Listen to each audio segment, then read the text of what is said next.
I remember getting late-night phone calls from my mom, screaming and crying, unable to sleep and begging me to consider changing my profession. She gets up and leaves for work before the sun comes up and spent many months of her life fearing she would find someone in the dark as she walked to her car, someone looking to retaliate against me for a story I had written. I entered the news industry in 2006, writing obituaries. I started writing the news a year later. Since that time, my mom had only feared for my safety and the safety of my family twice. The first time was in 2009 when I started writing about OxyContin and investigating the pill mills that were operating the community at that time. This was different. This was somehow bigger than shutting down the pill mills. This time, my stories were not about corrupt doctors but corrupt members of the local legal system. I remember what it was like as a new journalist operating in a town with a community-wide secret. I remember going to public events, crowded with local leaders in both government and business, and watching a local attorney and former city council member walk in with a scantily clad woman whose skin was covered in fresh track marks. In Scioto County, we know track marks. "Looks like Mike's got a new girl," an elected official chuckled into my ear. For years, I would hear the stories of the attorney who was running a prostitution ring, stories of his parties and the hotel rooms where he would keep the girls. In addition to working as a local journalist, for several years, I was also an instructor at a now closed career college, where I worked with non-traditional students, often those that were homeless, had a criminal background and/or had trouble with addiction. As these students worked to build better futures, again, they would come to me with stories about the local attorney and how he would try to recruit them through the legal system. Story after story told how this was more than some attorney pimp running a prostitution ring but rather a justice system that was preying on the vulnerable. The journalist in me felt compelled to publish something, anything. However, at that time, no one was willing to talk on the record. And, if they had, the stories were the stories of prostitutes, drug addicts and criminals. Would their words stand against an attorney, a judge, members of the probation department and law enforcement officers? I knew I couldn't publish anything without some phenomenal evidence. Scioto County's missing women started getting more and more local attention as community members found a voice through social media, a way to speak out publicly. Story after story came out about girls like Megan Lancaster, who had lived a life that put them on the streets they would never return from. Social media also revealed that the problem was not just in Scioto County. Rather, Scioto County was an epicenter, with families coming out about missing women in surrounding communities such as Chillicothe and Huntington. My mentor and editor at that time gave me full permission to start investigating the missing women. As I reached out to families, several things were confirmed. As suspected, all the women had worked in prostitution, all the families were scared to talk, and what they had to say again pointed fingers back at the same attorney, members of the court system and law enforcement officers. Many of these families were still too scared to tell their stories for a newspaper article. And, there was still no concrete proof to support their tales. I chose to take a different angle. I chose to tell the stories of the women who had gone missing, the women whose murders were unsolved and the women still working on the street, rather than the stories of those preying upon them. I spent months walking the streets of Portsmouth, featuring women for a prostitute series. Each week, their stories helped the public gain insights into the lives of women so often shunned. Though the stories brought awareness, I didn't get those crying calls from my mom until the events of 2017. By this time in my career, I was working for a local daily paper.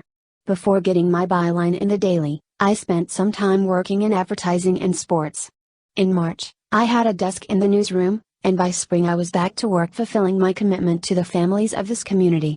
I had a human trafficking series running each Saturday, and the evidence against the alleged human trafficking ring operating locally was pouring in. At this point, even local experts on the subject of human trafficking were indicating that I should be looking into public officials. Summer came and so did national attention and the document of my lifetime. By July, I had already been working with the family of Megan Lancaster for some time. Known for bringing light to Megan's disappearance, sister-in-law Katie Lancaster had given me a stack of files including Megan's contacts and court records related to her case. I had promised her I would do my best to bring light to this issue, to scream until someone listened. Spike TV came into the area and produced Gone, The Forgotten Women of Ohio, releasing information from Megan's Black Book. The media attention provided an opportunity to once again revisit Megan's disappearance and release information from Megan's famed Black Book, including the names of local officials that had starred in the stories of my career.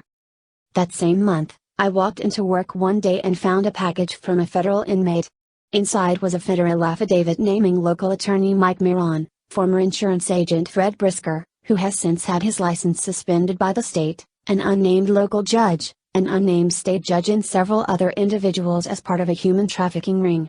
I spent months working with members of my own staff as well as staff members of the Associated Press, our corporate executives and legal departments, private investigators, and other veteran journalists verifying the document and crafting a story that was ethically and legally sound. In the meantime, local stories on the matter continued to develop, and I got an up-close look at the fear this matter has ingrained into the community. Among other things, the affidavit talked about Miron trafficking children, specifically online through Backpage.com, a website that has since been shut down after owners of the site were charged with human trafficking. This was the first time that the child sex ring of this situation started becoming apparent. More and more, local individuals started urging me to investigate a child sex ring operating in the county. Again, those involved were known area leaders. Among the strange things that happened during this investigation, I was even contacted by an individual who stated this group of leaders molested him throughout his entire life. Claiming he grew up in Searteville, the individual claimed that he was wrongfully incarcerated after reporting a murder he observed during his childhood in the sex trade. He told a scary story, a Hollywood-style psychological thriller about having his house burned down and being stalked throughout his adult life until he left the country and changed his identity. Though I never found evidence of his story, it was clear he believed what he said. He often broke down during phone conversations in which he would have to relive his childhood abuses. Then, I stopped hearing from him out of the blue. It went from several calls and emails a week to nothing before his story could ever be told. I also started hearing stories about Miron trafficking the children of the women he trafficked, including the daughter of a woman who spoke on his behalf on the Spike TV show. In September, while still jumping through hoops trying to get information about the human trafficking affidavit published, social media again helped in my investigation. While the Scioto County Daily News was still a Facebook page, reports came out of a body found near the location where Megan Lancaster's car had been found and just after the Spike TV episode on Lancaster aired. In a recorded phone conversation, law enforcement denied the discovery of a body and stated it was a rumor started by the TV show. However, family and friends of the dead woman were talking about her death online. I soon identified the woman as Sarah Woods and was able to speak with her mother. The story of this dead prostitute, excuse the harshness, was exactly like the stories of so many others. It was the story of a woman who grew up in poverty and addiction. Those around her had a difficult time speaking out because they were in no less vulnerable situations. However, Sarah's mother did find the courage to speak out. When I first met with her, she explained that police had told her that her daughter had overdosed on drugs and had given the family her belongings including her cell phone. They had also told the family there would be no investigation into the death as no foul play was suspected. However, when speaking to me, the family said while identifying the body, it was very evident there was foul play. After attending Sarah's funeral, speaking to the funeral director and coroner, a story was released about her death including the statement from police that her death was a rumor. I could have never expected what followed.